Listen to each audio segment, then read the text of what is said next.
This happened in the summer of 2021. At the time, I was living alone in a one-bedroom apartment in a small, kind of rundown complex just outside of town. You know the type: outdoor staircases, old stucco walls, a little patch of dying grass they call a courtyard. It wasn't anything fancy, but it was cheap, and it was quiet. At least it used to be. My apartment was on the bottom floor, left corner of the building. The unit right above mine had been empty for a while. The previous tenant was an older man who kept to himself. I'd maybe spoken to him once or twice in passing, and he moved out earlier that year. The property manager told me they were planning to renovate it before renting it again, and I hadn't seen any work crews or new tenants move in. So when I started hearing noises from up there, it didn't make any sense. The first time it happened was on a Friday night in July. It was just after midnight, and I was lying on the couch, half asleep with the TV still playing. Suddenly I heard this scraping sound, like furniture being dragged slowly across the floor above me. It lasted for maybe 5 or 6 seconds, then stopped. A few moments later I heard a heavy thud. I muted the TV and just sat there, listening. Nothing. It was quiet again. I told myself it was probably the building settling, or maybe maintenance had been up there during the day and left something leaning weird, whatever. I went to bed and forgot about it. But the next night it got stranger. I was brushing my teeth when I heard footsteps, distinct, steady footsteps, pacing back and forth across the ceiling. Not hurried, not random. Just slow, even steps, like someone was walking the length of the room over and over again. Then after a while, I heard a door gently close. Not slam, not creak, just a quiet, deliberate click. That was the moment my stomach dropped. I knew that sound. That was the sound of someone trying not to be noticed. And according to the leasing office, no one should have been up there. I decided to call them first thing in the morning. The receptionist, a girl named Hannah who I'd spoken to a few times, picked up. I asked her point blank if someone had moved into the unit above me. She paused for a second, then said, "No, that one's still vacant." "Why?" I told her I'd been hearing footsteps and noise. She sounded a little concerned and said she'd have maintenance check it out, but the way she said it felt like she didn't really believe me. I hung up feeling uneasy. That night, I decided to keep my lights off and just listen. I turned the TV volume way down, sat on the couch, and stared at the ceiling. Around 12:40 a.m., almost like clockwork, I heard the footsteps again. Pacing. Then a pause. Then what sounded like something metallic dropping onto the floor. It echoed through the ceiling like a small tool or piece of hardware. That's when I picked up my phone and called the non-emergency police line. I told them I thought someone was trespassing in the vacant apartment above mine. They said they'd send someone out to check within the hour. 20 minutes later, I heard the sound of car doors slamming outside. 2 officers were standing near their cruiser, shining flashlights at the building. I stepped out and flagged them down, explained what I'd been hearing. They nodded and walked up the stairs. I watched from the bottom as one of them knocked on the door. No answer. He knocked again, harder. Still nothing.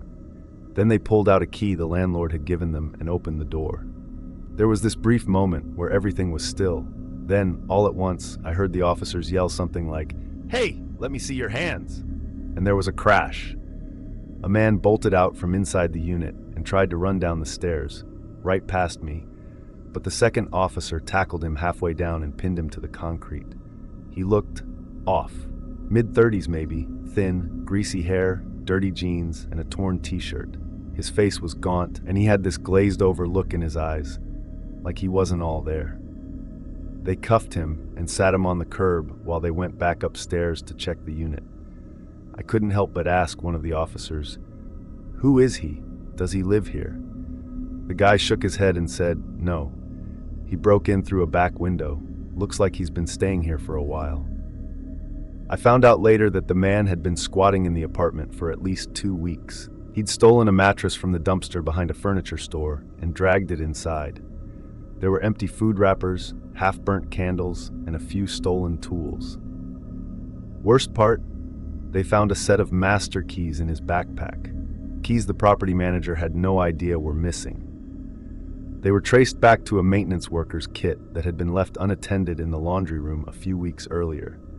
That meant he had potential access to every unit in the building, including mine. And for days, maybe longer, I had no idea someone was living 10 feet above my head, listening, walking around at night, probably watching me come and go through the windows. It still gives me chills to think about how close he was. After that, the complex changed all the locks, and they installed motion lights and security cameras. I moved out a few months later anyway, but I'll never forget that feeling. Sitting in the dark, listening to the footsteps of a man who wasn't supposed to be there.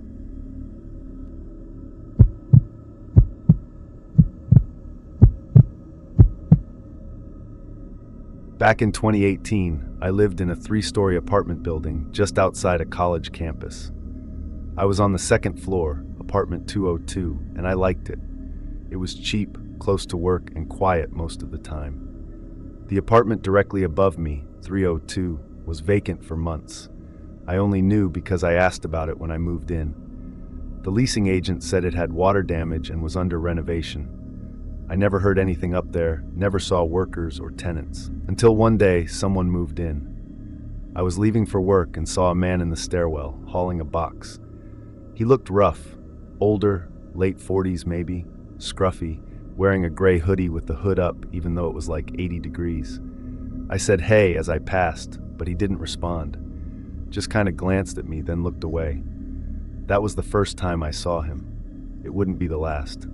Over the next couple weeks, I started getting noise complaints from management. They said people were reporting yelling and loud banging coming from my unit. The weird part, I wasn't even home when most of them were filed. I told the office it wasn't me, and they said they'd look into it. Then my neighbor across the hall mentioned something strange. She asked if I'd had friends over lately. I told her no. She said she thought she saw someone unlock my door and go inside one afternoon. Tall guy, hoodie, looked like the guy upstairs. That night, I installed a cheap $40 camera pointing at my door. It was motion activated, with night vision, just something to give me peace of mind. 3 nights later, I got the alert. The camera had captured someone outside my door around 3:12 a.m. It was the guy from 302, no question. He was standing there facing the door, slowly jiggling the handle. Over and over. Then he leaned in close and just listened. His face was inches from the peephole. He didn't knock, didn't speak, just stood there for nearly 3 minutes. Then he slowly turned and walked back up the stairs. I took the footage to the leasing office and they called the police. Turns out this guy had a history. He'd been evicted from another complex nearby for the same thing, trying to enter other people's apartments. When they searched his place, they found a small crowbar, gloves, and a set of homemade bump keys hidden in a drawer. He was arrested, but only held for a couple nights. They said they didn't have enough to charge him with more than trespassing and attempted unlawful entry. I broke my lease and moved out the next month. I still don't know if he ever got into my apartment, but the thought that he might have been standing in my living room when I wasn't home still haunts me. And every time I hear footsteps outside my door, my heart skips a beat.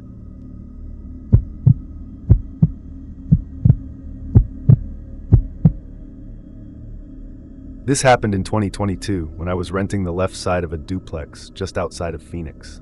It was a modest place, nothing fancy, but it was cheap and close to work. The walls were thin, which was annoying at first, but I got used to it. I could hear my neighbor coughing, watching TV, occasionally talking on the phone. His name was Greg. I only met him once, a quiet middle-aged guy with sunken eyes and a beard that looked a little too grown out. He didn't really say much beyond hey when we passed in the driveway. The longer I lived there, the more I noticed odd things. Nothing extreme at first, just weird, subtle changes. I'd come home and feel like something was slightly off. A window I thought I closed would be cracked open. My shampoo bottle moved to the other side of the tub. One night I came home and found a kitchen drawer left open. I always close everything. Always. But I kept brushing it off. I figured I was forgetful, or maybe Greg slammed a door and rattled the walls hard enough to move something. But then I found something that I knew wasn't normal. I was doing laundry one weekend when I dropped a sock behind the machine. I pulled it out, and that's when I noticed it. A hole in the wall. Small, about the size of a golf ball. clean edges like it had been drilled or sawed. I leaned in and looked closer. On the other side was another hole, aligned perfectly. That's when it clicked. Greg's unit shared that wall. I stood there for a while, just staring at it. I didn't know what to think. I grabbed my flashlight and pointed it through. The hole on the other side was empty. Dark. I covered it with duct tape and a piece of cardboard, pushed the machine back and told myself I'd deal with it later. But 2 nights later, I came home and the cardboard was gone. No sign of it. The laundry machine was slightly moved, not a lot, but enough to make my heart sink. Someone had been in there. I checked the locks. Nothing looked broken. The windows were shut. I didn't sleep that night. Instead, I set up my old phone as a camera, angled toward the hole. I hit record and left it running while I tried to rest. The next morning, I checked the footage. Around 2:13 a.m. there was movement. The cardboard had already been gone. On the screen, I watched something shiny catch the light, like a coin or a piece of metal. Then slowly an eye appeared. A human eye looking directly through the hole, unblinking, focused, watching. It stayed there for about 30 seconds, then disappeared. I felt sick. I packed a bag and stayed with a coworker that night. The next morning, I called the police and the landlord. Cops came out, took a report, searched Greg's side, but by then it was empty. He was gone, vanished, no trace. The landlord said he hadn't even paid his last month's rent. He just left. To this day, I don't know how long he'd been watching, or if that was the only hole. I moved out that week. I still can't shower or sleep in silence anymore. I always feel like I'm being watched, and sometimes I wonder what would have happened if I hadn't found that hole.